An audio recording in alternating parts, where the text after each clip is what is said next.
Welcome to the debate. And welcome back. Today, we are looking at something that, well, it seems simple on the surface, but is actually this fascinating collision between human biology and global economics. We're asking the question, how long does a can of Red Bull actually keep a person awake? A little silver and blue can that really is the heartbeat of the global energy drink trade. Right. But I want to get a specific question here. Is that wings effect a real, sustained boost in human capacity, or is it, more of a temporary neurochemical trick that's just borrowing energy from tomorrow? We really have to dissect the half-life, the receptor blockage, and, of course, the inevitable crash. And while you're looking at the consumer's bloodstream, I'm going to be looking at the distributor's ledger. I'm asking a different question. Why does the specific duration of that alertness, that, critical 3 to 5 hour window, why does that dictate the fortunes of importers and wholesalers? I mean, if this product worked all day, the industry as we know it would collapse. The expiration of the effect is its most profitable feature. That is a cynical, yet pretty fascinating way to frame it. So let's start with the baseline. A consumer buys that 8.4 ounce or 250 milliliter can, and they're getting 80 milligrams of caffeine, which, for context in the trade, is basically the industry standard unit. It's the benchmark. And it is, but chemically calling it energy it's a bit of a misnomer.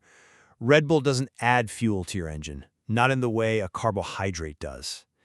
It basically cuts the brake lines. Caffeine is a central nervous system stimulant, but its main job is blocking adenosine.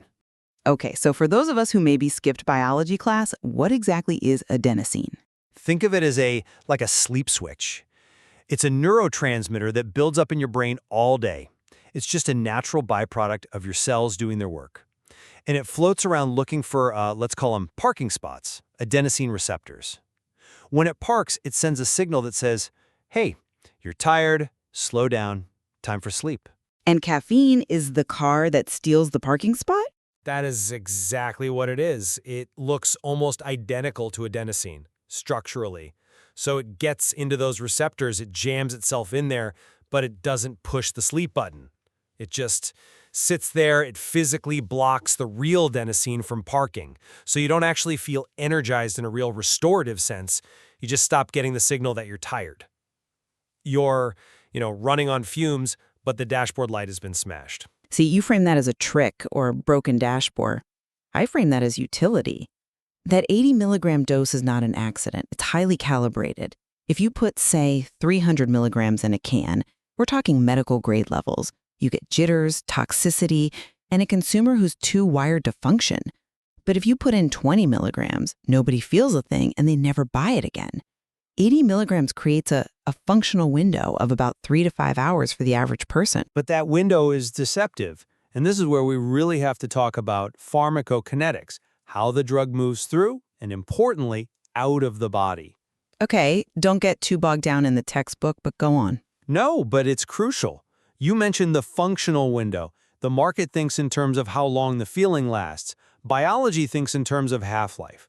The half-life of caffeine is roughly 5 to 6 hours. So that means if you drink a Red Bull at 2 p.m. to get over that afternoon slump, by 8 p.m., 40 milligrams are still active in your system.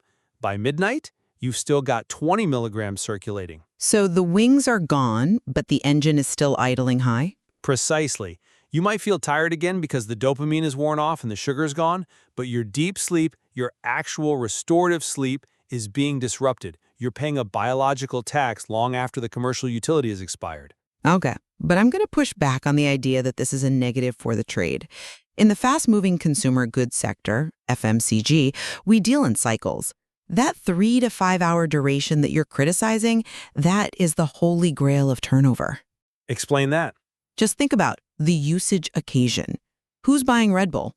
It's a truck driver with 4 hours left on a haul, a student cramming for an exam, a night shift worker. They aren't buying 24 hours of wakefulness. They are buying a specific block of time. If Red Bull kept you awake for 12 hours, sales volume would literally drop by half. The fact that the effect fades is what drives the velocity of the product. So the product is designed to fail, so you have to buy it again? It's designed to expire. There's a difference. A movie ticket expires after 2 hours. You don't call that a scam. It's an experience. But let's even look at the start of that experience. One of the biggest selling points isn't just that it works, but when it works. The onset speed. Yeah, caffeine is absorbed very rapidly. It's in the bloodstream within 10 to 15 minutes. But the peak plasma concentration, that moment you feel the absolute maximum effect, hits between 30 and 60 minutes after you drink it. That 30 to 60 minute stat is the very definition of the impulse buy category. It's a physiological shock, is what it is. It's a solution to an immediate problem. I mean, compare that to a slow-release caffeine pill. If I'm driving and my eyelids are getting heavy, I don't want a solution that kicks in an hour from now. I need it now. That rapid absorption, helped by the liquid format, is why Red Bull dominates the convenience store counter. It's not a beverage, it's an emergency break for sleepiness. I'll concede the delivery is efficient, but you're ignoring the cost of that spike. You get the peak at 45 minutes, you get the wings, but then comes the crash.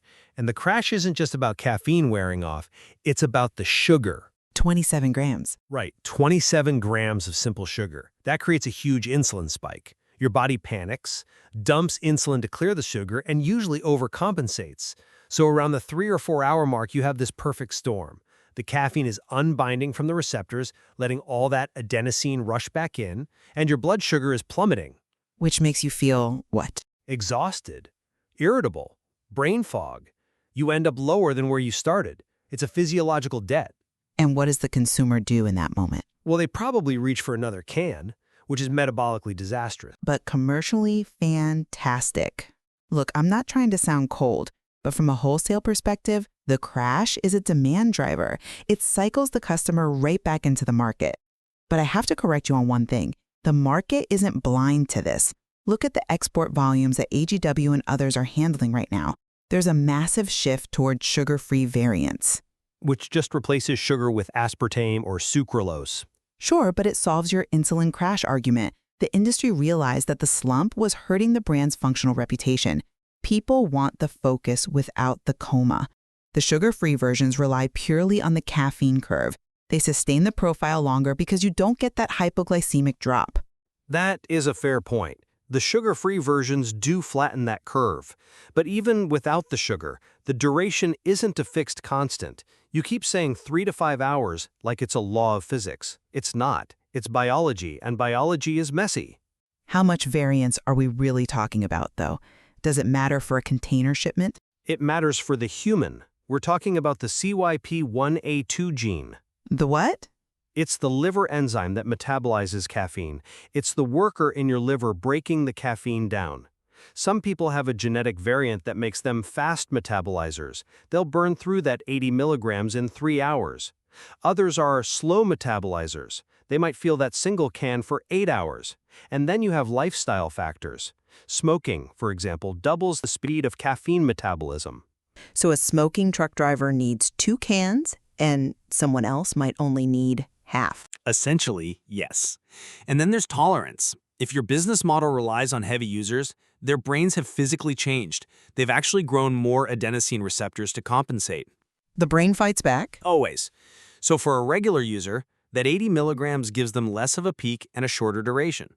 At a certain point, they're not getting high, they're just drinking it to get back to normal. That is a compelling argument for the individual. But here is the reality of the supply chain. I don't care about your specific liver enzyme. That's comforting. It's a law of large numbers. While one person metabolizes it fast and another metabolizes it slow, the aggregate demand across millions of people is incredibly stable. This stability is what makes Red Bull a safe bet for international importers.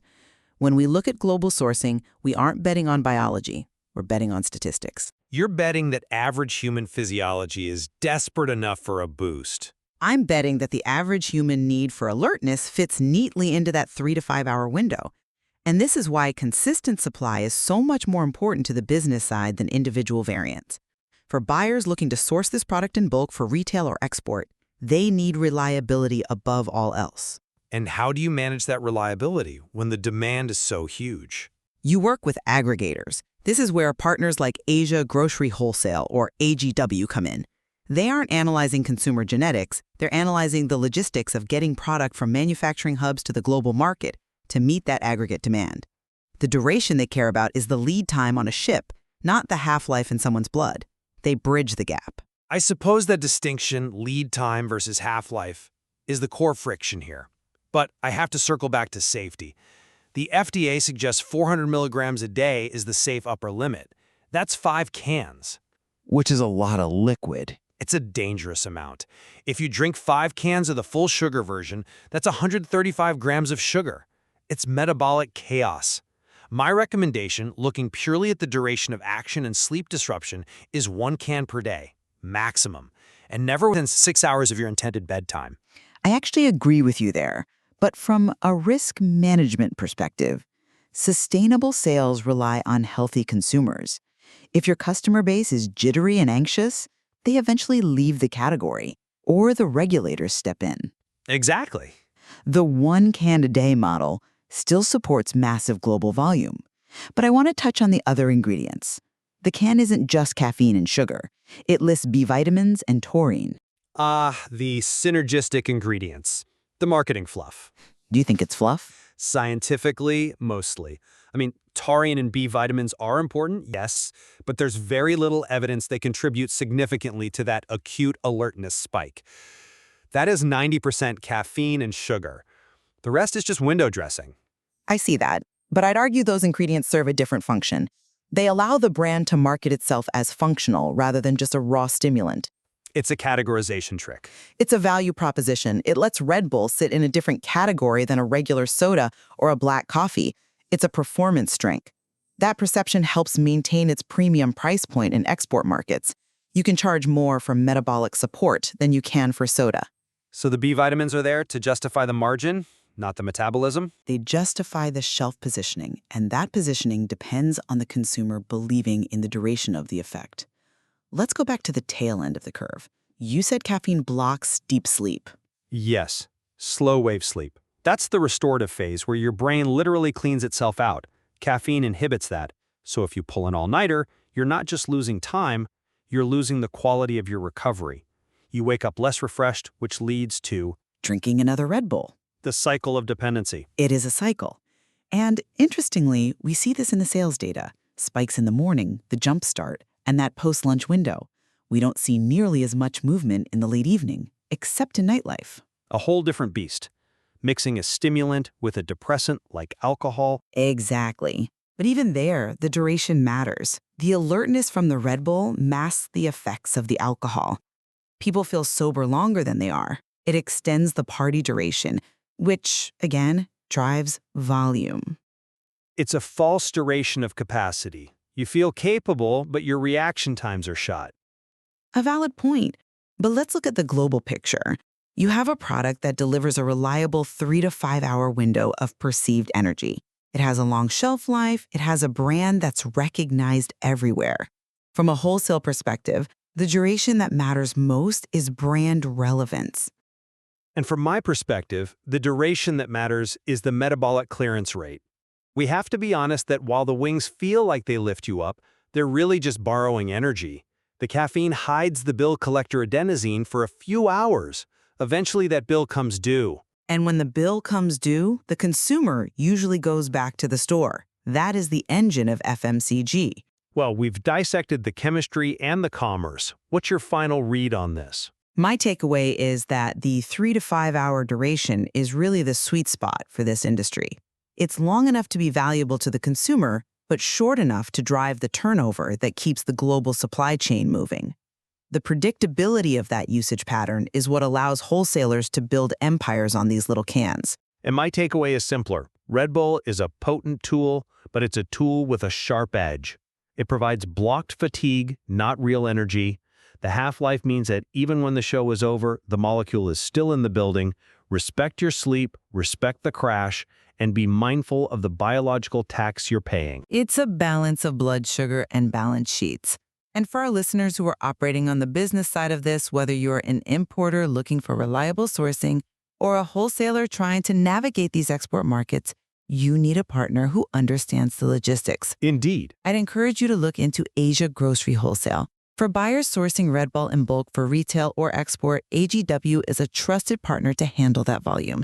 You can visit them at egrocery.asia and contact Asia Grocery Company for inquiries. They really understand the pulse of this trade. And I'll encourage you to listen to your body. If you're tired, sometimes the best solution isn't a can. It's a nap. But if you must fly, fly responsibly. Join us next time On The Debate.